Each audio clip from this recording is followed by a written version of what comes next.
और अब बात महाराष्ट्र चुनाव की। एक तो चोरी और ऊपर से सीना जोरी, ये मुहावरा आपने सुना ही होगा। इस मुहावरे का अर्थ क्या है ये भी सुना ही होगा कि किसी ने कोई गलती या गलत काम किया, लेकिन माफी मांगने की बजाय या पछतावा करने की बजाय, पश्चाताप करने की बजाय वो अपने आप को सही ठहराने में जुटे हों। कुछ ऐसा ही दिख रहा है महाराष्ट्र की पॉलिटिक्स में। महिलाओं के सम्मान की बात तो सभी पार्टियां करती हैं, लेकिन हकीकत कुछ और ही है। दरअसल शाइना एनसी पर शर्मनाक बयान से महाराष्ट्र में सियासी घमासान मच गया है। उद्धव गुट के सांसद अरविंद सावंत ने शिंदे गुट की उम्मीदवार शाइना एनसी को लेकर स्टेटमेंट दिया। इस स्टेटमेंट के बाद उन्हें आखिरकार मजबूरी में माफी मांगनी पड़ी।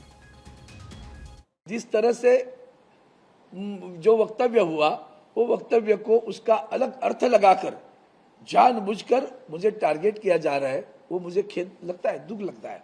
लेकिन फिर भी मेरे वक्तव्य से किसी को मन को ठेस पहुंची होगी तो मैं दिलगिरी व्यक्त करता हूं, मैं उनका सम्मान करता हूं। और मैंने कभी पिछले मेरे 55 साल में अवमान नहीं किया, आज भी नहीं करूंगा, कल भी नहीं करूंगा।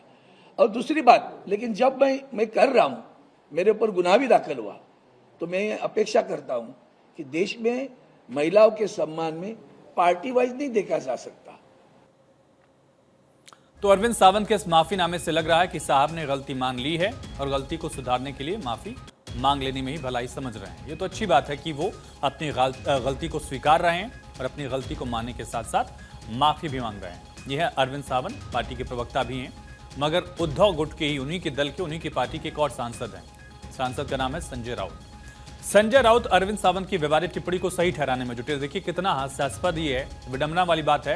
अरविंद सावंत ने स्टेटमेंट दिया, अरविंद सावंत ने अपनी बात को गलत मानते हुए माफी मांगी, लेकिन उसके बावजूद संजय राउत अरविंद सावंत के स्टेटमेंट को सही ठहराने में जुटे हुए हैं, डिफेंड कर रहे हैं। सुनिए। कोई अपमान नहीं हुआ है। अरविंद सावंत जी हमारे एक बहुत ही बुजुर्ग हमारे साथी और नेता है, सांसद है। क्या कहा अरविंद जी ने?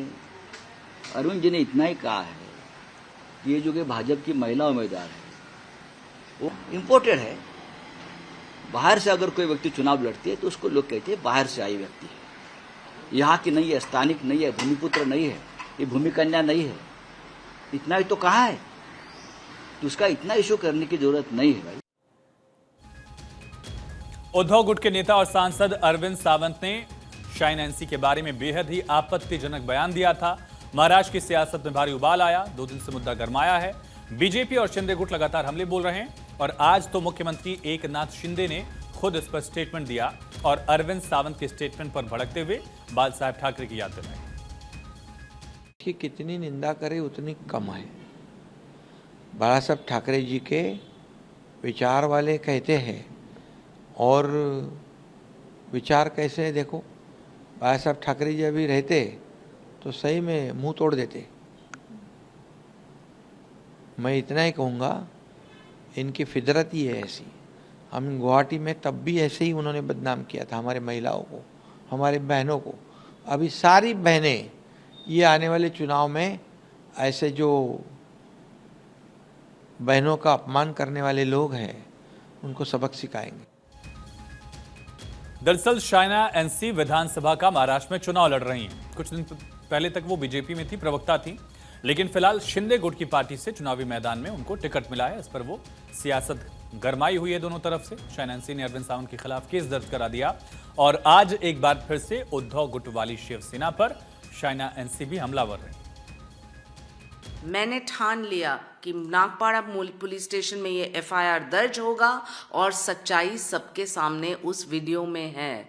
लेकिन ये मनस्थिति और विकृत मानसिकता देखने मिलती है। एक तरफ है हमारे मुख्यमंत्री आदरणीय एकनाथ शिंदे जी, जो महिलाओं को प्रोत्साहित करते हैं और लाडकी बहन योजना के साथ हमें सशक्त करते हैं। प्रधानमंत्री ने लगातार महिलाओं के लिए जनधन हो, मुद्रा बैंकिंग हो, स्कीम्स अनगिनत है जहां महिलाओं को फ़ायदा हुआ है। द्रौपदी मुर्मू एक ट्राइबल प्रेसिडेंट है। हम सबको एकजुट एक आवाज़ में उठाना है, इस मुद्दे पे ही नहीं, सभी मुद्दे पे। महायुति इस मामले को जोर शोर से उठा रही है। महिला सम्मान से जोड़कर महाविकास अघाड़ी पर पलटवार कर रही है। पूरे चुनाव को महिला सम्मान से जोड़ा जा रहा है। कैसे? महाराष्ट्र की 43 सीटों पर आधी आबादी एमएलए मेकर है। 43 सीटों पर पुरुष वोटर से ज्यादा है महिला मतदाता। लाड़की बहन योजना की शुरुआत शिंदे सरकार ने की, जिसके तहत 1500 रुपए हर महीने महिलाओं को मिलते हैं। एक बड़ी योजना है। जिस तरह से लाडली बहना मध्य प्रदेश में काम कर गई थी, बीजेपी को उम्मीद है कि इसी तरह से महाराष्ट्र में भी ये योजना काम कर जाएगी। और कुल मिलाकर देखा जाए तो महायुति को चुनाव में महिला सम्मान वाला एक हथियार मिल चुका है और इस हथियार के जरिए महाराष्ट्र विकास अघाड़ी पर बीजेपी, शिंदे गुट और साथ ही पूरा महायुति हमलावर